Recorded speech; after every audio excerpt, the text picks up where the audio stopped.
A cold, silent dawn over North Estate, where the chirping birds are quieter than usual, and something about the sky feels off. Drille, an easygoing farmer who usually wakes up to the gentle hum of his irrigation pumps, stumbles outside to a land eerily still. In the distance, he spots a shadowy figure retreating toward a large home, a pair of cutters in hand. Could it really be Karen West, the arrogant HOA president known for meddling in people's business? Before he can make sense of what he's witnessing, his cattle begin to bellow in anxiety. His crops look thirsty under the rising sun, and the entire farm stands on the brink of crisis. A single thought echoes through Drille's mind. What just happened? And why would she do it? Hold on to that question, because this shocking showdown involves secret sabotage, faked innocence, and a community about to discover just how far Karen West is willing to go to enforce her twisted version of neighborhood standards. Trust me, you won't believe the explosive twists that are about to unravel. Before we dive into the wild drama unfolding at North Estate, smash that subscribe button and turn on notifications. Your support means the world to our budding channel. Also, drop a comment below telling us where you're watching from. We love seeing our community grow from all corners of the world. Now brace yourself for betrayals, hidden agendas, and a final revenge that will leave you cheering for Drille all the way. Drille sat up in bed with a jolt. Something was terribly off. He usually woke to the rhythmic pulse of his irrigation system, a soothing chug-chug-chug that nourished his farmland. Instead, there was silence. Not a subtle hush, but a deep, oppressive quiet that made his stomach twist. A glance through his bedroom window showed the sun peeking over the horizon, painting the fields in gold. But something else caught his eye, an odd emptiness near the power lines leading to his farm. He rubbed his eyes, unsure if the early morning haze was playing tricks on him. Dashing outside, Drille expected the gentle spray from sprinklers over his rows of corn and carrots. Instead, the ground was dry, the pipes lifeless. His cattle, penned up near the barn, paced nervously. And the freezer in his storage room, loaded with milk, cheese, and fresh produce, was in immediate danger of shutting down if the power didn't return. He ran to the main switch box. Maybe a circuit had tripped, but the circuit breakers were fine. Then he spotted the real horror. His cables had been sliced clean through, the ends dangling from the pole like severed vines. Heart-thumping, Drille's first thought was a random thief. But no, the cut was too deliberate, too personal. Deep down, he already suspected who might do something so reckless. He spun around, scanning the area. That's when he noticed her, Karen West, perched on her front porch like a queen on her throne, oversized sunglasses glinting in the morning light. Karen lifted her coffee mug in a mock salute. "Morning, neighbor," she cooed. It was the tone of someone who delighted in causing chaos, the slight raise of her eyebrow daring Drille to call her out. He marched across the street, fists clenched at his sides. "Did you do this?" he demanded, gesturing at the destroyed cables. Karen sipped her coffee with the lazy grace of a cat. "Do what exactly?" "You know what?" Drille spat. "My entire farm depends on that electricity. My irrigation, my freezer, everything." Karen shrugged, feigning innocence. "Those cables were a total eyesore. I'm just trying to maintain the look of North Estate. After all," she added, flipping a stray lock of hair from under her sunglasses, "we have standards." By noon, the sun grew unforgiving. The farm's irrigation system remained powerless, leaving the soil cracked and dry. Several of Drille's cows mooed in distress. No power meant the electric water pumps couldn't fill their troughs. His small backup generator, an older model, could only power the barn lights and a tiny fridge, not the massive freezers or the entire irrigation network. As Drille made frantic phone calls to the power company, the local veterinarian, and a couple of fellow farmers, word spread around North Estate about the sabotage. Neighbors gossiped in hushed tones. "Karen West went too far this time," they whispered. But would anyone stand up to her? 2 power company technicians arrived around mid-afternoon. They whistled at the sight of the cables. "Someone's got a death wish cutting lines like that," muttered one, a tall man named Chase. "That's more than just vandalism. It's pure stupidity." The other tech, Mia, shook her head. "If this was a high-voltage line, we'd be talking about a fatal accident. Lucky for them, these lines carry less voltage to your farm. Still a criminal act, though." Drilla's jaw tightened. So how soon can you fix it? Chase frowned. Under normal circumstances, we'd get it done in 2 or 3 days. But we're short-staffed and we have an emergency repair across town. If you want it done fast, you'll need to pay for a special crew. Could be around $2,000 or more. The words felt like a punch in the gut. Drille had money saved, but not that much. And while he had a backup generator, it wasn't powerful enough to keep his milk and produce from spoiling long-term. He'd lose thousands in inventory within days if the lines weren't restored. Drille looked toward Karen's porch across the street. She wasn't there. Good. He didn't want to see that smug grin right now. He turned back to the technicians. "I'll find a way," he said, voice shaking slightly. He had to fix this for the sake of his animals, his crops, and his livelihood. As dusk arrived, Drille circled the property to check on the generator's fuel. That's when he noticed fresh footprints in the muddy area near his prized vegetable rows. Several young tomato plants lay flattened, and the fencing had been torn open. Animal intrusion? Possibly, but these tracks looked human, and on the partial fence panel was a tiny scrap of cloth. Pink cloth. Drille's mind raced. He'd seen Karen wearing a bright pink jacket that very morning. Coincidence? He doubted it. Rage flared in his chest. This wasn't some random act. Someone was systematically targeting his livelihood. Worn out but determined, he decided to gather every piece of evidence he could. That night, with the farm mostly dark except for a few lights running off the generator, Drille sat in his living room replaying the day in his mind. He had animals that needed water, produce that needed refrigeration, and no immediate solution, but he refused to crumble. He set up a few old hunting cameras around the perimeter of his farmland, hoping to catch the trespasser if they returned. Then, he dialed the local sheriff's office to file a report. A tired voice answered. Sheriff Collins, who had been keeping an eye on North Estate drama for years. "Well, if you got actual proof this time, I'll come by first thing in the morning," he said, sounding both weary and intrigued. Early morning. Sheriff Collins pulled up in a dusty cruiser, taking in the sight of Drille's half-running farm. When Drille handed him the phone footage of Karen snickering while staring at the severed cables, the sheriff let out a low whistle. "This is serious," Collins muttered, eyeing the lines. "Tampering with power supply is a felony, you know." Drille nodded, anger simmering. "I want to press charges." Collins hesitated, scratching his chin. "Karen West is known for her strong opinions in this community, but going after essential utilities crosses a line. I'll file a report and we can investigate. However, you might want to prepare for a fight. She's persistent." Drille felt his jaw tighten. Persistent was a polite word for vicious. Within hours, the sheriff delivered a notice to Karen's door, requesting her to come in for questioning. Drille watched from his property as a deputy handed over an envelope. Karen opened it, her face cycling through surprise, indignation, then icy fury. She locked eyes with Drille across the street, her gaze practically shooting daggers. Then she stomped inside. While Drille felt some relief that the law was on his side, new problems arose. A few of his cows began exhibiting signs of stress beyond just thirst. Some refused to eat, others seemed unusually skittish. That's when he spotted a small bruise on one cow's side, almost like it had been hit. Drille's friend Jake, a local vet, came by. As Jake examined the cows, he frowned. "These bruises aren't accidental, and one of the calves looks like it was chased or maybe even struck. Are you sure someone didn't come in here last night?" Drille's mind flashed to the footprints in the vegetable patch. Could be the same trespasser.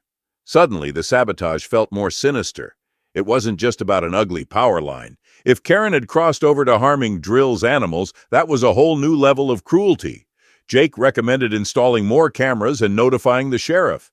Drille's anger deepened. What was Karen's end goal? To force him out of North Estate entirely? She'd always complained about the smell of farmland, the noise from the tractor. Maybe she felt that farmland didn't belong in a fancy neighborhood. That afternoon, Mia from the power company called. "We can try to patch your line sooner if you put up half the cost. That's around $5,000, Drille." He swallowed hard. Times were tough, and he hated draining his savings. But he had no choice. If he waited too long, the financial losses would skyrocket, and his animal's health would deteriorate. Mia, sounding sympathetic, added, "By the way, If the sheriff proves Karen West did this, you could recoup those repair fees in court. A day later, Drille spotted Karen driving off in her luxury SUV. She returned an hour later, a wide grin on her face. On social media, she posted a rant claiming she was the victim. Some people don't appreciate keeping our neighborhood beautiful. Now they're blaming me for random farm issues. How ridiculous! The post gained traction with some clueless residents who had no idea of the actual sabotage. "Stay strong, Karen," they commented. "We support you." That night, as Drille checked the newly installed cameras around his farm, he spotted a figure creeping near the vegetable patch. It wasn't Karen. It was a younger man wearing a baseball cap. He carefully examined the camera's direction, then hammered something into one of Drille's irrigation lines, causing a slow leak. The next morning, Drille discovered the sabotage, water dripping uselessly into the soil. Reviewing the footage, he recognized the man as Brad, Karen West's nephew, who'd recently moved in with her. So Karen wasn't alone in her campaign. She had backup. Armed with this new evidence, Drille decided not to wait. He marched over to Karen's property, brimming with indignation. Sure enough, Karen was in the front yard, texting on her phone while sipping iced tea. "You know your nephew vandalized my irrigation?" Drille demanded, phone in hand. Karen didn't even look startled. She gave a light shrug. "If Brad was on your property, I'm sure he had a reason. Maybe he was retrieving something that rolled off our lawn." Drille almost laughed at the absurdity. "I have him on camera, Karen, attaching some device to my line. This is illegal. You're behind it." She gave him a withering stare. "Look, farmer boy, if you can't maintain your land, that's not my fault. But blaming me for everything? That's harassment." Drille stormed home, fuming at the new insult. This was personal. She called him farmer boy like it was an insult. But he refused to stoop to her level. He had the sheriff's support. He filed another report, handing over the fresh footage. Sheriff Collins, looking increasingly frustrated, sighed. "I'll talk to Brad, but we need to be sure it's all connected before we make a full arrest." Luckily, the half-repair plan kicked in that afternoon. Mia and another technician managed to restore partial power, so Drille's irrigation worked at 60% capacity and his freezers ran properly. Still, it wasn't ideal. The cost burden was heavy, but at least his animals could get water and his produce wouldn't rot. While Drille focused on saving his farm, Karen worked her connections at the North Estate Homeowners Association. Rumor had it she was complaining about farm smells and unsightly wires, urging the HOA to fine Drille for violating community rules on visual clutter. One morning, an HOA letter landed in Drille's mailbox citing unauthorized structures on his property. He stared at it in disbelief. They claimed his barn violated some obscure rule about building exteriors.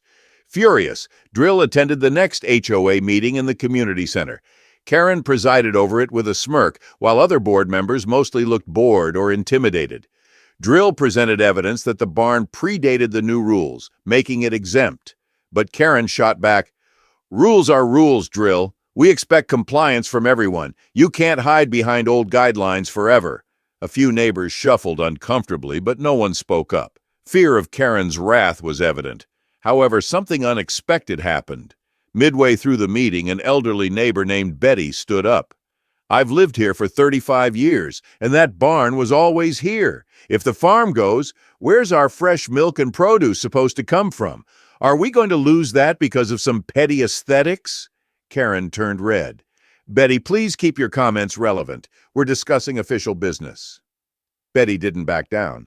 "This is official business. You're tearing apart our community." A ripple of agreement passed through the crowd. Karen quickly adjourned the meeting, scowling. Drille felt a flicker of hope. Maybe not everyone was under her thumb. Drille found Betty afterward. She explained that many of the older residents actually appreciated his farm and disliked Karen's high-handed ways. Some were just too afraid to stand up. He realized he had allies. He just needed to rally them. If they proved Karen was abusing her HOA presidency, they might remove her from the board. But for now, he had a bigger battle, the sabotage charges. Later that night, Drille and Sheriff Collins spoke at length on the phone. The sheriff insisted the sabotage was a felony, meaning Karen could be arrested with or without Drille pressing charges. But the local prosecutor also wanted an airtight case. We'll need multiple statements, especially from the power company, plus any witness who saw her or Brad. Once we have that, we can bring her in," Collins explained. A few nights later, Drille found his youngest calf lying in the corner of the pen, refusing to stand. Jake the vet hurried over and discovered someone had injected the calf with a strange liquid, likely a harmful substance. The calf's life hung in the balance. Drille's anger reached a boiling point. This was no longer petty sabotage. It was blatant cruelty. He fed the new evidence to Sheriff Collins, who was livid. "I'll push for an immediate arrest if we can tie this to Karen or Brad." As the sheriff gathered evidence, word spread that Brad, Karen's nephew, had abruptly left North Estate. Karen told neighbors he went back home to visit family, but Drille suspected she'd shipped him out to avoid the law. Despite the disappearance of her partner in crime, Karen tried to maintain her confident veneer. But Drille noticed the frantic phone calls and the constant scowl on her face whenever she spotted him. At one point, she stormed into the local feed store while Drille was picking up supplies. "Don't you dare spread lies about my nephew," she yelled, loud enough for everyone to hear. "You can't prove anything." The store manager, Lily, intervened, telling Karen to leave if she couldn't remain civil. Karen spat out a last insult about filthy farmland and stormed off. Meanwhile, more neighbors confided in Drille, sharing stories of being harassed by Karen for trivial matters. Broken mailbox? She fined them. Painted shutters? She threatened them with lawsuits. A small group, Betty, Lily, and a few others, decided to petition for a special HOA meeting to remove Karen as president. This wave of defiance grew stronger each day. Sheriff Collins had enough evidence. Footage of Karen smirking over the cut lines, testimonies from the power company, and the suspicious bruises on the animals. While the direct link to the injected calf was still shaky, the sabotage of power lines alone justified charges. One sunny afternoon, Collins informed Drille that he'd be arresting Karen West for felony vandalism and animal endangerment. "She can sort out her story in court," he said. In a scene that felt oddly surreal, 2 deputies arrived at Karen's home, lights flashing. Karen answered the door with a huff, as if inconvenienced by their presence. When they informed her she was under arrest, she erupted. "This is ridiculous!" she shrieked, flailing her arms. "I'm the HOA president. You can't do this to me!" But the deputies calmly placed her in handcuffs. Karen insisted she'd call her lawyer and that everyone would be sorry. Yet the law was clear. Interfering with a utility line and hurting livestock crossed the line, no matter who you were. Neighbors gathered outside, watching the spectacle. Some snapped pictures. Betty, Lily, and a few others quietly cheered. Others looked stunned, as though they never believed Karen's tyranny could be halted. Drille stood off to the side, heart pounding. He felt a mix of relief and anxiety. Was it really over? As she was led to the squad car, Karen glared at Drille. "You'll regret this. I'll get out, and I'll make sure you lose everything." The deputies nudged her into the vehicle, and the door slammed shut. The tension in the air hung thick, but Drille forced himself to breathe. She was finally headed to the station. Rumors sprang up that Karen had already hired a big city lawyer who specialized in property disputes. She posted a bail, so she was out, lurking behind the scenes maybe. If she came back, what would her next move be? Sure enough, Karen wasted no time. Out on bail, she declared her innocence loudly, telling local gossip circles that Drille was framing her to ruin her reputation. She even teased a counter-lawsuit against him for defamation. Sheriff Collins and the prosecutor pressed forward. They had video of her near the lines, plus statements from neighbors who heard her brag about making the wires disappear. The more Karen denied it, the guiltier she looked. Within a month, the initial hearing began. Drille arrived at the county courthouse, flanked by Betty, Lily, and a couple of supportive neighbors. Karen showed up in a crisp suit, hair pulled back severely, wearing a sneer as if she owned the building. Karen's lawyer tried to paint Drille as overreacting, claiming, "The farm uses minimal electricity. A quick fix wouldn't be costly." But Drille's receipts showed the thousands he'd spent patching the lines, and that the partial fix still left him with losses. Then the prosecutor revealed the evidence of Karen's nephew, Brad, tampering with irrigation. Though Brad was missing, the footage clearly showed him in the act, presumably under Karen's direction. The judge seemed most disturbed by the suggestion that Karen or her accomplice had harmed the livestock. While the direct link to the injected calf was tenuous, the bruised cattle and trespassing footprints painted a grim picture. Karen squirmed uncomfortably at these accusations, occasionally shooting Drille venomous glances. Though the full trial was yet to come, the judge found probable cause to proceed with felony charges. Karen's bail conditions tightened. She was warned to stay away from Drille's property. The next court session would address damages.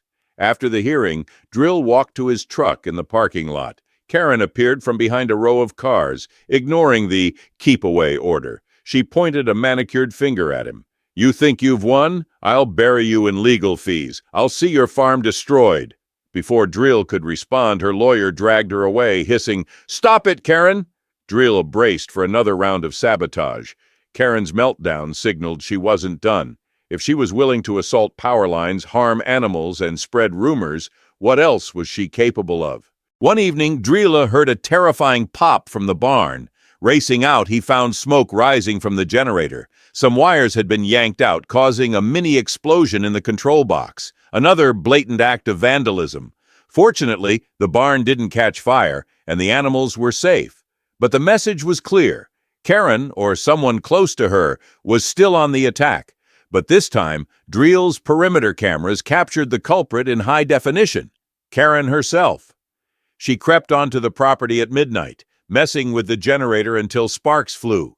The shocking footage included a snippet of her cursing under her breath when the generator sputtered and popped.